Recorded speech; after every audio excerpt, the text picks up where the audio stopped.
사랑과 은혜가 풍성하신 하나님 아버지, 온 사냐가 푸르름으로 생동감을 더해가는 지난 한 주간 동안도 저희들의 삶을 주관하여 주시사 주님의 선하신 뜻대로 이끌어 주시고, 거룩하고 복된 주일 주님 전에 나와 주님을 찬양하며 예배드릴 수 있도록 인도해 주심을 감사를 드립니다.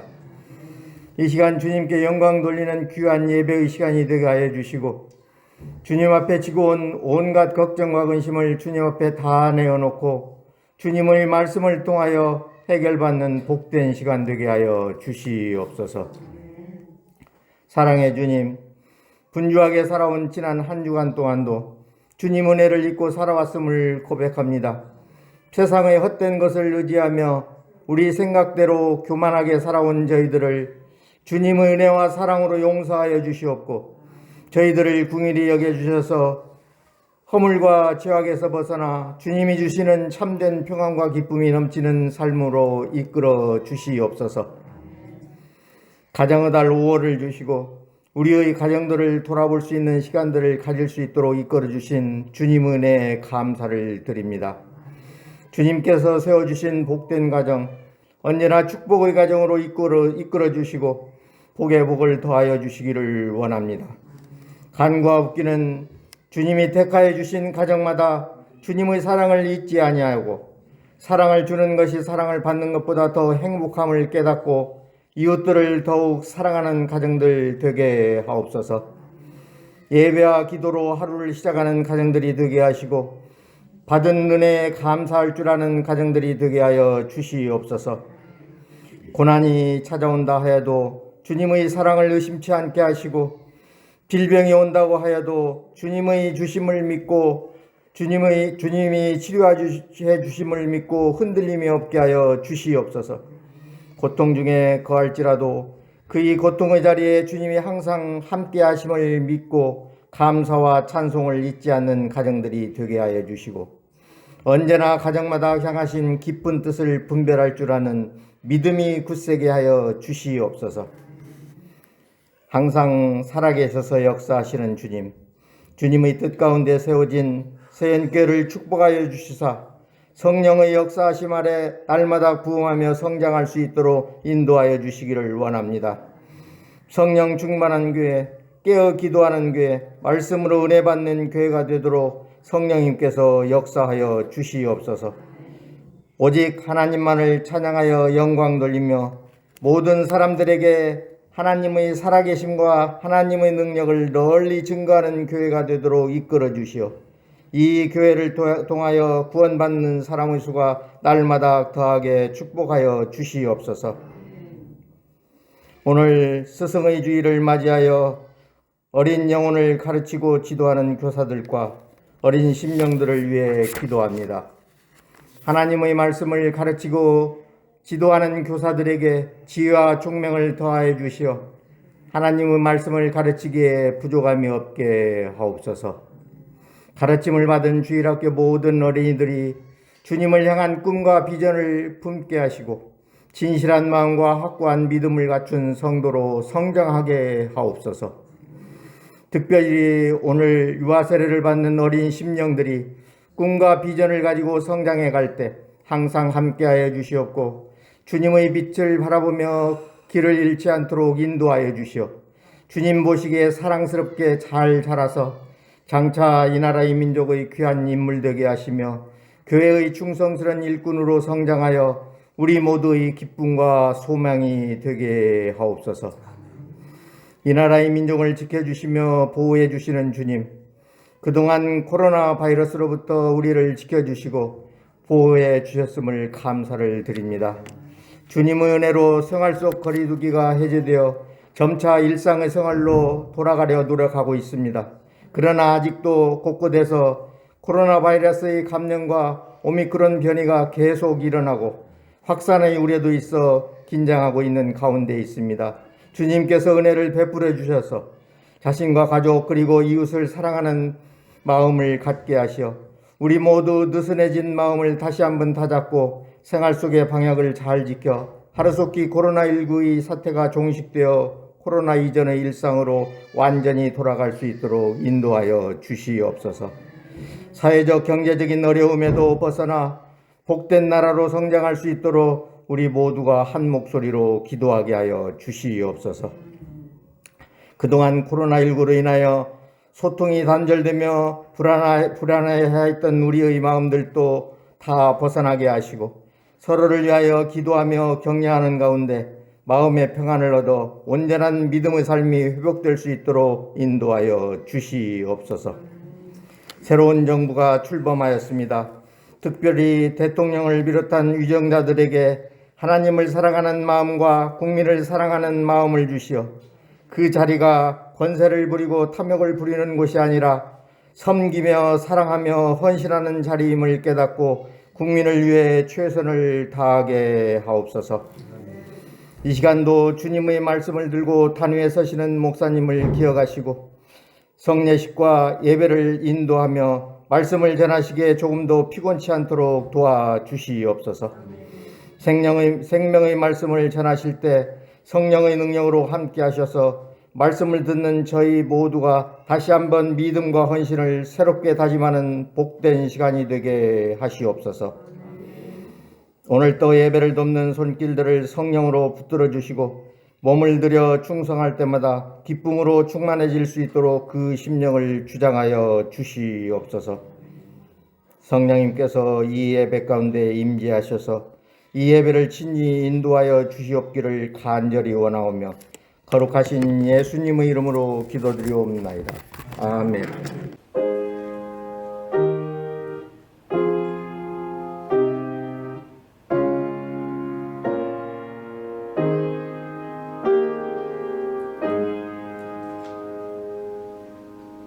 오늘 우리에게 주실 하나님 말씀은 신약성경 사도행전 11장 1절부터 18절까지 말씀입니다. 우리 한 절씩 교독하도록 하겠습니다.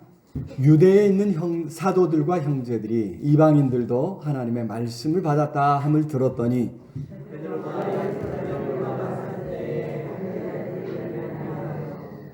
이르되 내가 무할레자의 집에 들어가 함께 먹었다 하니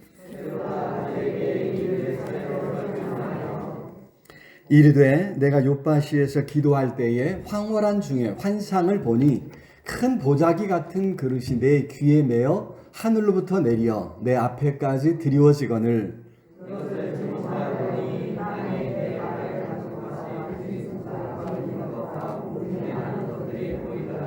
또 들으니 소리 있어 내게 이르되 베드로야 일어나 잡아먹으라 하거늘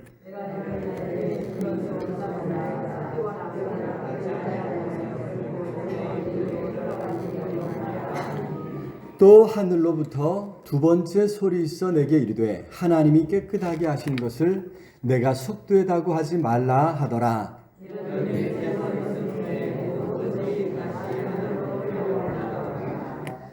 마침 세 사람이 내가 유숙한 집 앞에 서 있으니 가이사랴에서 내게로 보낸 사람이라.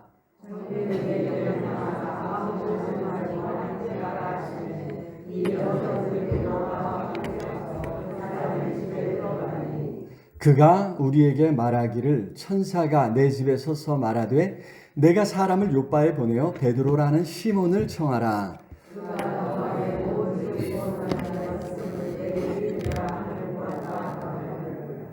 내가 말을 시작할 때에 성령이 그들에게 임하시기를 처음 우리에게 하신 것과 같이 하는지라.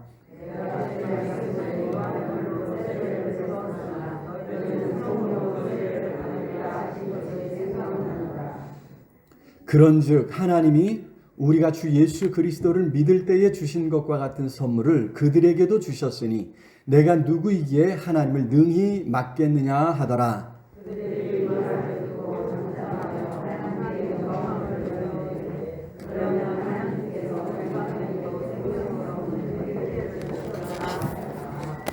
아멘. 이 시간 할렐루야 찬양돼서 하나님 앞에 찬양으로 영광 돌리겠습니다.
귀한 찬양 감사합니다. 광야 같은 세상에서도 우리 주님 의지함으로 능히 잘 승리할 수 있기를 우리 주님 이름으로 축원합니다.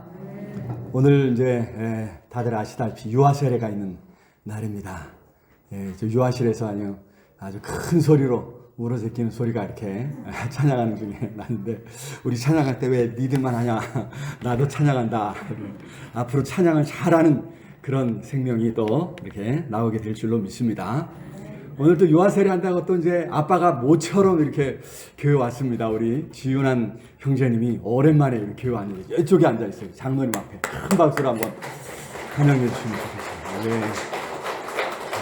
옛날에 저기 청년 회장까지 했다는 소리를 나는 항상 마음속에 담고 다시 주님 앞에 나올 것으로 믿어 의심치 않습니다. 우리 승재하고 시연이 덕에 새로운 또 믿음의 삶을 출발하게 하나님이 도와주실 줄로 믿습니다. 자, 오늘 본문에도 이제 세례가 나오죠. 유아 세례가 아니라 세례. 16절인데요. 거기 보니까 이제 요한은 물로 세례를 베풀었으나 하면서 이제 세례 베푼 것에 대해서 오늘 사실 우리가 읽은 말씀에 이게 논란이 된 거예요.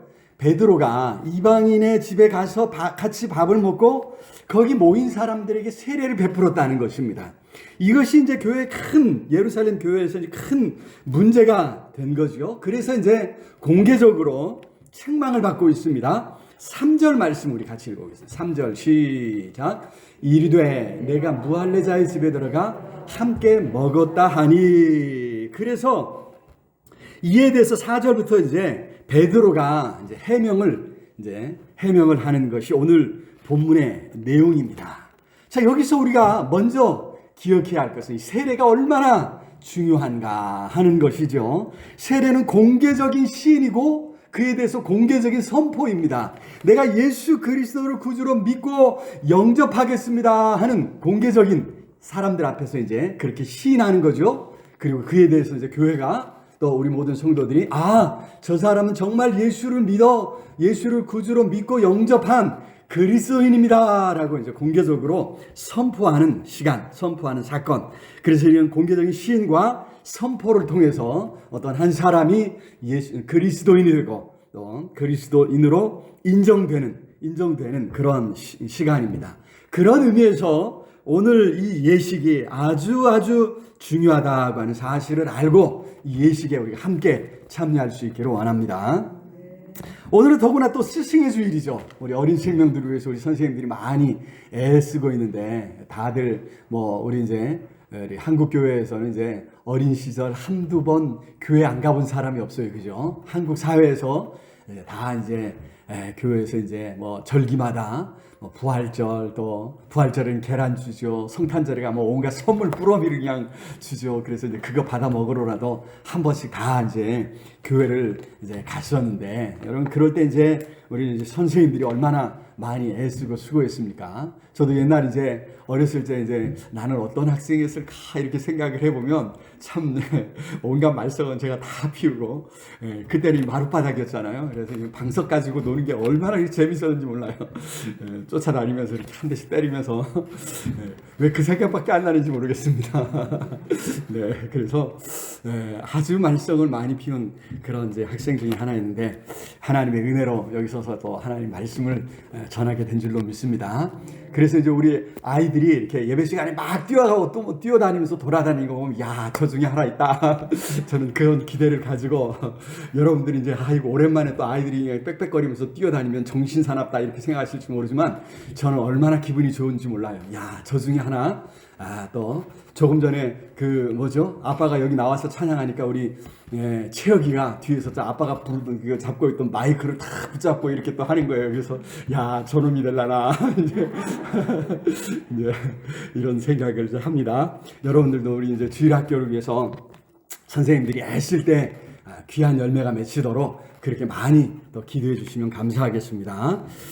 자, 오늘은 이제 더구나 이제 부활절 5번째 주일이죠. 부활하신 예수님의 생명을 누리고 있음을 우리가 계속해서 이제 성령 강림주일 될 때까지 이제 7번 주일을 우리가 이제 기념하고 또 축하하고 또 감사하는 그런 절기가 이제 이 부활 절기에 해당합니다. 부활절 딱 한 날만 지키는 게 아니고 사실 1년 52주, 그죠? 모든 주일이 다 부활절 축제라고 그랬죠. 그 가운데서 특별히 이제 이 부활 절기는 더 이제 예수님의 부활을 생각하는 그런 절기입니다. 부활하신 예수님을 마음속에 모시고 부활하신 예수님과 더불어 살아가면 예수님의 그 부활 생명이 오늘 우리 안에 역사하심으로 우리가 참으로 능력 있는 하나님의 자녀로서 살아가게 될 줄로 믿습니다. 무엇보다도 전에는 전혀 관심이 없던 분야이고 쓸모없다 생각했던 분야에 우리의 눈이 열리고 우리의 마음이 이제 거기에 이제 기울어지게 되는 이런 역사가 일어나게 됩니다. 살아있는 생명 그 자체가 참 신기한 거죠. 부활 생명으로 말미암아 우리가 이제 새로운 관심, 새로운 이제 마음을 이제 갖게 된다고 하는 사실입니다. 그런데 오늘 본문에서 우리에게 가르쳐 주는 것은 어떤 이제 잘못된 생각입니다. 선입견 또는 편견이라고 하는 것이 있을 때 이러한 이제 부활 생명을 누려가는데 장애가 되는 것을 보여주고 있죠. 사실 이 편견이라고 하는 것, 선입견이라는 것, 이건 깨트리기가 절대 쉽지가 않습니다. 특별히 이제 문화적이고 종교적인 틀과 함께 주어졌을 때 쉽지 않습니다. 깨트리기가 아주 어렵습니다. 여기 본문에 유대인 출신의 그리스도인들, 원래 이제 유대인들인데 히브리인인데, 그죠? 이 그리스도인 예수님을 믿은 이 사람들은요, 이방인이 예수를 믿고 영접해서 그들에게 세례를 베풀었다고 하는 이것은 받아들이기가 아주 어려웠습니다. 아니 어떻게 이방인들이 예수를 믿고 하나님의 백성이 됐느냐는 거죠. 아니 더구나 이 고넬료 사건인데 우리가 이제 9장의 10장에서부터 이제 고넬료가 이제 세례를 받은 거거든요. 로마 군대의 백부장인 고넬료가 로마 군대의 장교인 고넬료가 아니 어떻게 예수를 믿고 하나님의 백성이 되느냐. 우리가 이제 우리 상황하고 연결시켜 보면 일제강점기에 우리를 많이 괴롭히는 그 일본 군대의 백부장, 중대장쯤 되는 이런 사람이 어느 날 예수를 믿었다는 거예요. 야, 그런 일이 있을 수 있다 이 말이야.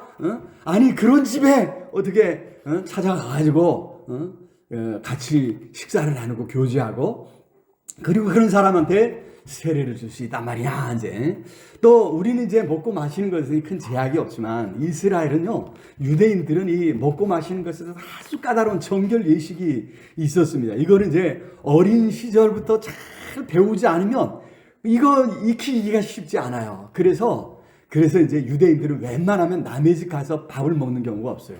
다른 사람을 자기 집에 잘 초청은 합니다만은 내가 다른 이방인의 집에 가서 밥을 먹는 거는 이거는 그 정결 예식을 어기겠다고 작정하는 것과 다름이 없다는 거죠. 그래서 이제 남의 집에 가서 밥 먹는 건 아주 철저히 금하는 이게 이제 하나의 이제 불문율이에요. 불문율로 이제 지켰던 것인데 베드로가 사도들 중에서도 대표인 이 베드로가 남의 집에 가서 아니 이방인의 집에 가서 밥을 먹고 교제하고 그 중에 사람들을 또 세례까지 주었다? 아니 이게 무슨 일이야? 그래서 이제 예루살렘 교회가 이 문제 때문에 모이게 된 거죠. 모여서 지금 이게 무슨 일이냐? 어떻게 된 거냐? 하고 이제 따져 묻는, 책망하는 이제 이런 일이 일어나게 됐습니다. 자, 이스라엘은요, 이 이민족의 침입으로 우리가 알듯이 오랜 세월 고통을 당하지 않았습니까? 그러다 보니까 어느 순간인가 이제 그들을 괴롭히는 이방인들은 어떤 경우에도 하나님의 백성이 될 수 없다. 이런 생각을 갖게 되었습니다. 잘못된 신학이죠. 사실 하나님께서는 이스라엘을 통해서 세상 모든 민족이 하나님을 알고 하나님을 섬기기를 원하셨습니다. 그래서 예수께서 그 이스라엘 유다 지파를 통해 세상에 오셨죠. 물론 이제 예수님이 이제 십자가에 못 박혀 죽임 당하시고 다시 살아나심으로 복음의 문을 활짝 열어 놓으셨지만 바로 유대인들이 예수님이 하나님의 구원의 통로로 쓰임 받았다는 것입니다. 여기 이제 오순절에 성령께서 강림하심으로 복음이 이제 온 세상에 전파될 이런 이제 기틀이 마련되었습니다. 복음은 모든 장벽을 뛰어넘어서 전파되어야 했습니다. 전파되어야 했습니다. 예수님께서 말씀하신 대로 예루살렘과 온 유대와 그 지경을 넘어서 사마리아와 땅끝까지 이르러 복음이 증거되어야 됐다. 증거되어야 됐다고 하는 그런 말씀이죠.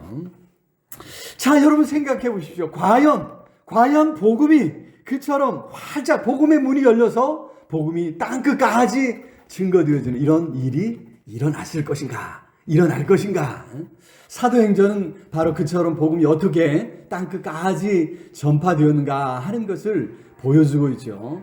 그런데 우리가 알고 있듯이 이 전반부 10장까지는 이 성도들이 예루살렘에 모이는 이것이 너무 좋은 거예요. 그래가지고 예루살렘에 모여서 그저 교제하고 함께 말씀 나누고 그저 하나님 앞에 예배하면서 예수 그리스도를 찬양하는 이것을 하고 있었습니다. 그래서 하나님께서 그걸 보다 못해서 이제 예루살렘 교회에 이제 큰 박해가 일어나서 어쩔 수 없이 뿔뿔이 흩어졌죠. 뿔뿔이 흩어진 사람들이 도망가면서 사마리아 지역을 지나가면서 그곳에 몇몇 사람들에게 복음을 전하고 또 이제 빌립이라고 하는 이제 집사람 중에 한 사람은 이제 에디오피아인 네시, 저 광야길로 이제 가고 있는 에디오피아인 네시에게 복음을 전하는데 이거는 성령께서 어느 날 이 빌립을 번쩍 들어갖고 여기 갖다 놓으신 거예요. 그래서 이제 만나서 이제 복음을 전했습니다.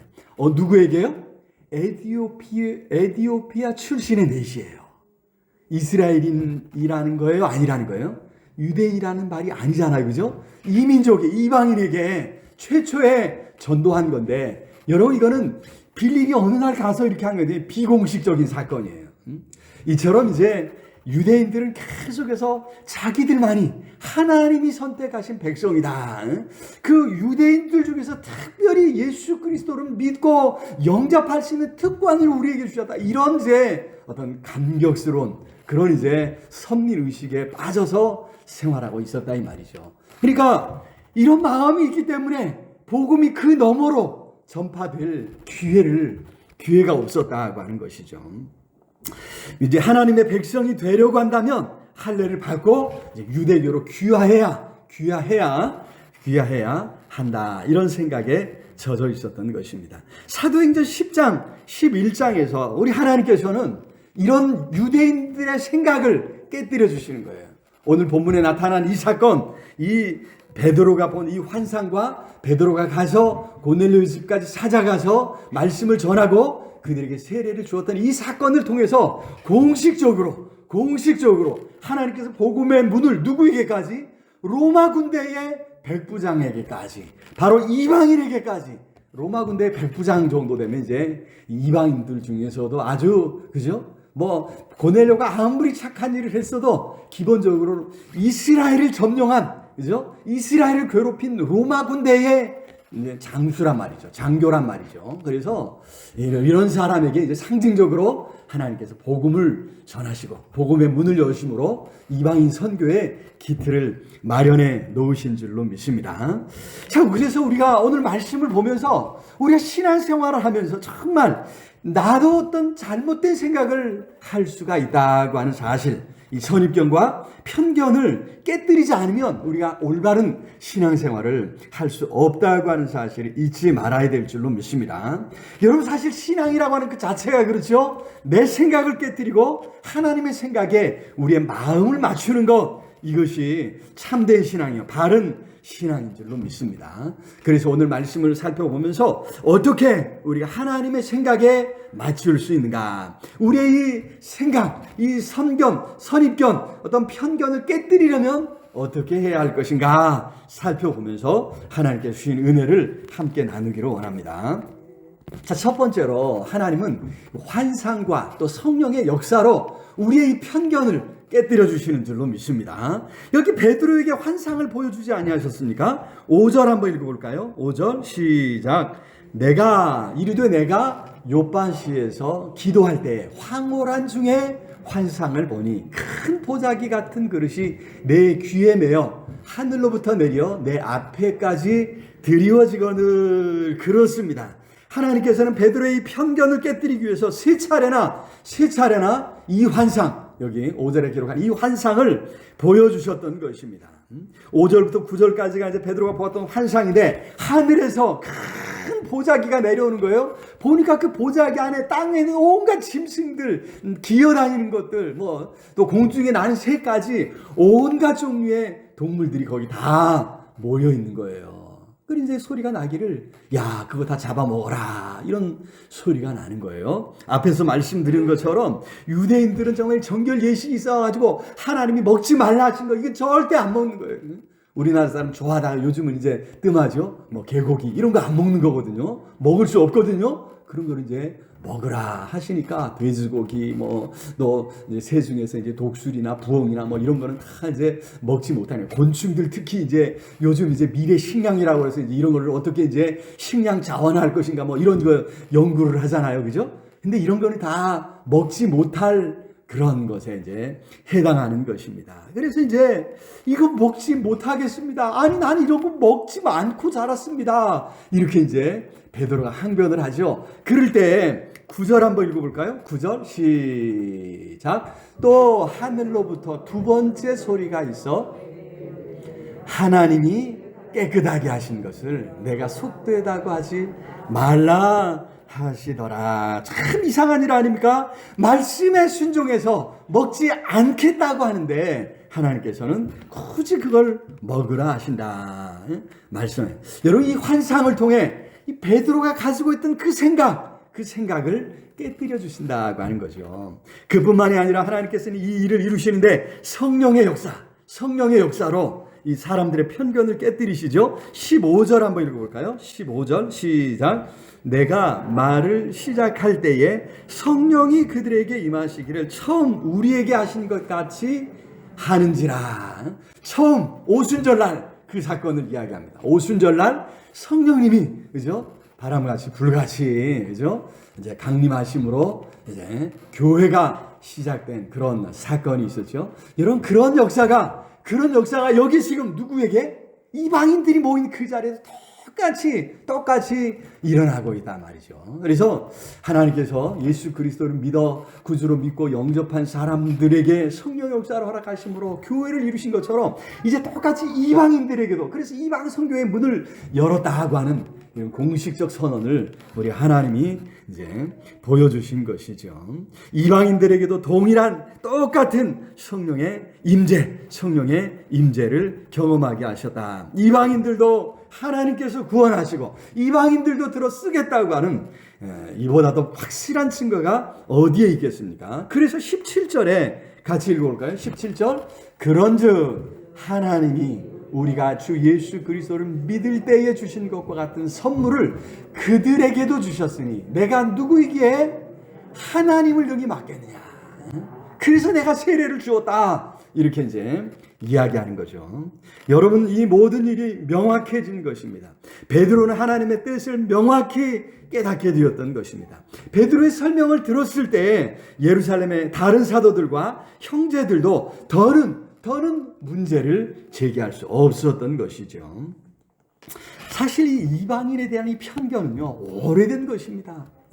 그리고 몸으로 자신들이 피해를 봤어요. 그래서 어떻게 해요? 그로 말미암아 이제 이런 편견을 가지게 되었습니다. 그래서 이 편견은 깨뜨리기가 정말 쉽지 않습니다. 우리 한국 사회에서 이제 한국 교회가 이제 6.25 전쟁, 한국 전쟁 때 이제 북한에서 이제 많은 목회자들이 죽고 그 박해를 피해서 내려온 그런 목회자들 중에서 이제 한경기 목사님을 비롯해 많은 사람들이 이제, 그죠?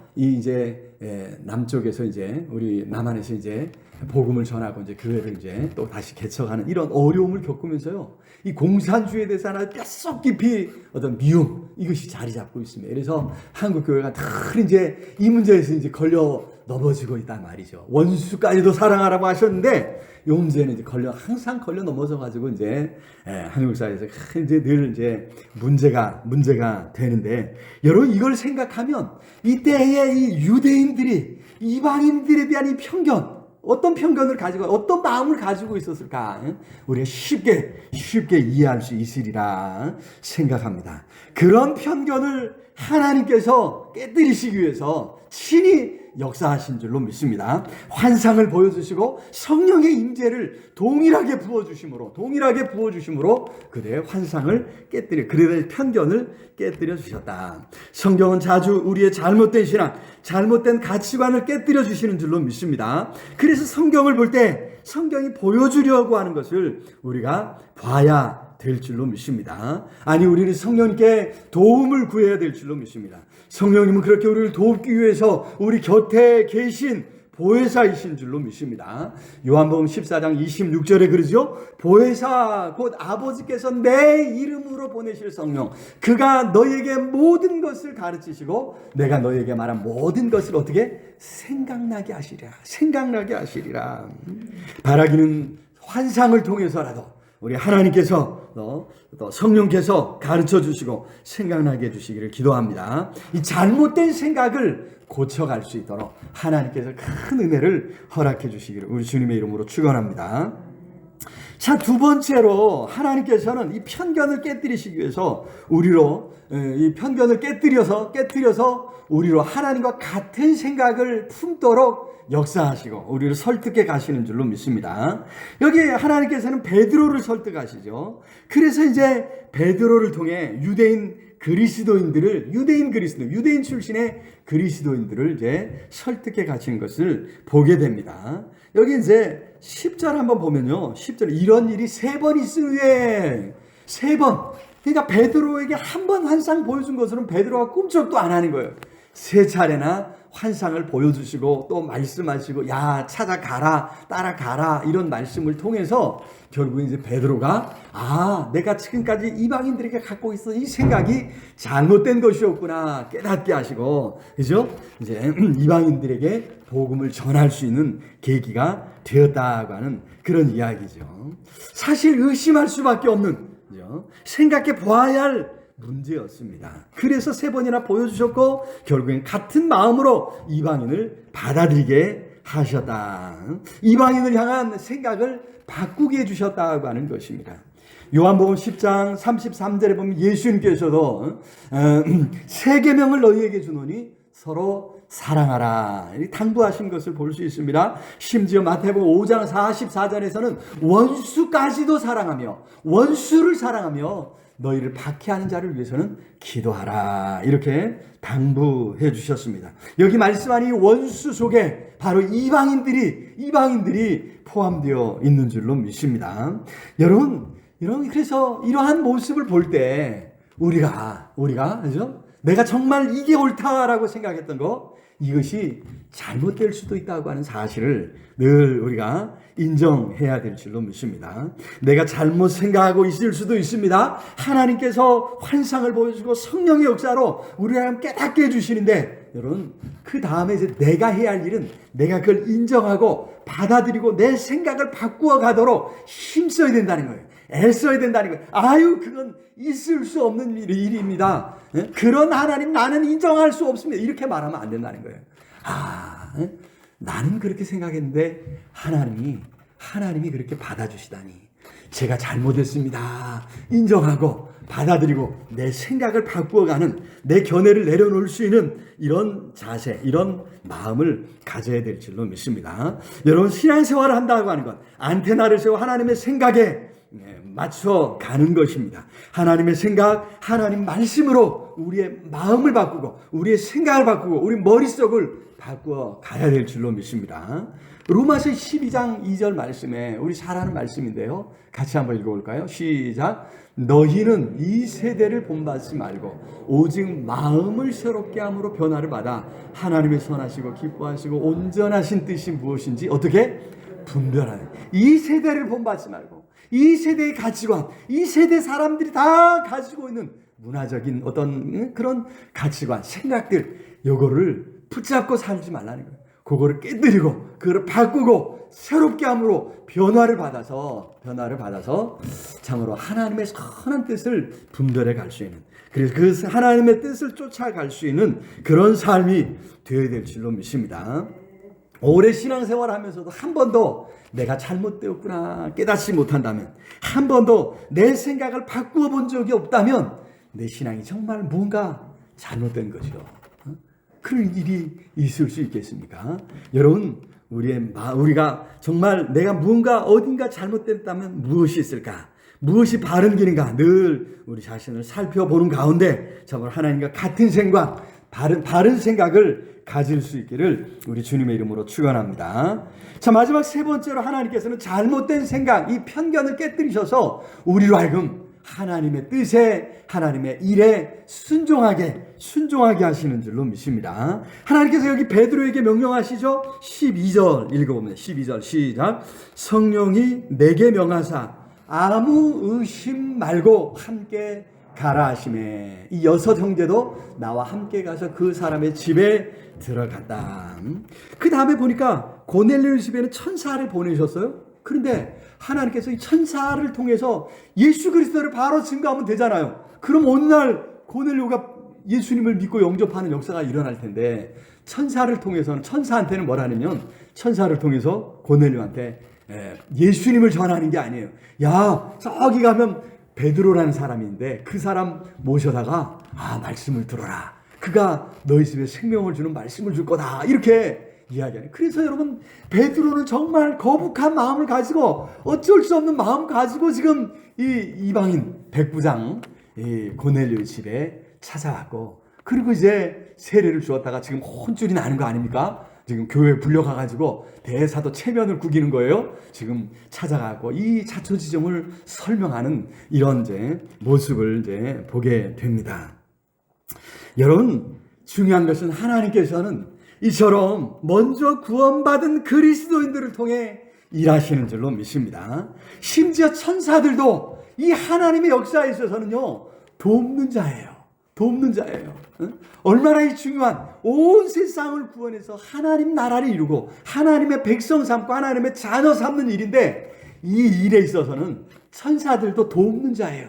여기에 직접 참여해가지고 누군가에게 복음을 전하고 누군가에게 복음을 전해서 누군가를 구원하는 이런 일은 천사에게 주어지지 않은, 오직 우리 먼저 부름받은 우리 그리스도인들에게 주어진 특권 중에 특권인 줄로 믿습니다.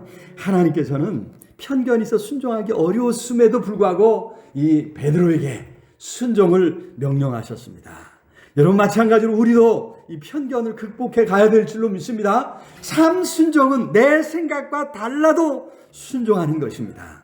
판단하고 정죄하는 것은 하나님께 맡기고 하나님의 선하심을 믿고 순종해 가야 될 줄로 믿습니다. 하나님의 선한 도구로 쓰임받도록 우리 자신을 내어드려 하나님의 손이 되고 하나님의 발이 되고 하나님의 입이 되어서 참으로 하나님의 뜻을 온전히 이루어갈 수 있는 저 우리 모두가 다 될 수 있기를 우리 주님의 이름으로 축원합니다. 말씀을 맺겠습니다. 하나님은 온 우주 만물을 창조하고 다스리고 계십니다. 역사의 시작부터 지금까지, 아니 앞으로 역사가 끝나는 그날까지도 우리 하나님이 주관하신다고 하는 사실을 생각할 때 그 하나님을 내 머리로 이해한다고 하는 거 절대 불가능한 일이 아닐 수 없습니다. 바라기는 그렇게 크신 하나님심을 생각하면서 시시때때로 우리의 생각을 내려놓고 우리 더욱더 하나님의 마음에 우리의 생각을 맞추고 우리의 마음을 맞춰 순종함으로 하나님의 역사를 경험할 수 있기를 우리 주님의 이름으로 축원합니다. 우리 말씀을 생각하면서 간절히 우리 통성으로 함께 기도했으면 좋겠습니다. 하나님, 참으로 하나님의 마음에, 하나님의 말씀에 내 마음을 맞추고 내 생각을 맞추어 하나님의 뜻에 온전히 순종할 수 있도록 주님 나를 붙잡아 주시옵소서. 우리 간절히 기도하시고 오늘 유아 세례 통해서 참으로 세례를 받는 어린 생명들이, 아니 그 가정이 하나님께 크게 복받는 믿음의 가정 되게 하여 주시옵소서. 우리 간절히 우리 통성으로 함께 기도하겠습니다. 사랑의 아버지 하나님, 은혜와 사랑을 참으로 감사합니다.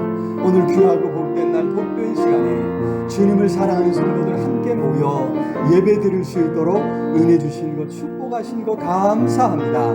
아버지 긍휼히 여겨주시고 성령으로 함께 해주셔서 능력의 손, 권능의 발로 주님 꼭 붙잡아 주셔서 우리의 생각을 하나님의 생각에, 하나님의 마음에, 하나님의 말씀에 맞추어 갈 수 있도록 주님 깨닫게 하여 주옵소서. 인도하여 주시옵소서. 오늘 유아 세례식을 합니다.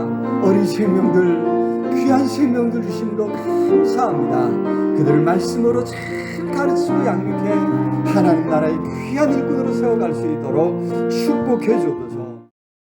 이제는 우리 주 예수 그리스도의 은혜와 하나님의 크신 사랑과 성령 하나님 늘 함께 하시며 인도하시며 채우시는 역사가 오늘 유아 세례 받은 귀한 믿음의 가정들 위해, 오늘 주님 앞에 머리 숙인 모든 성도들 위해, 흩어져 살아가는 모든 사랑하는 가족들 위해, 이 나라의 민족 위해, 전 세계 방방곡곡에서 환난 가운데 하나님을 찾는 모든 하나님의 사람들 위해 이제로 영원토록 함께 있을지어다.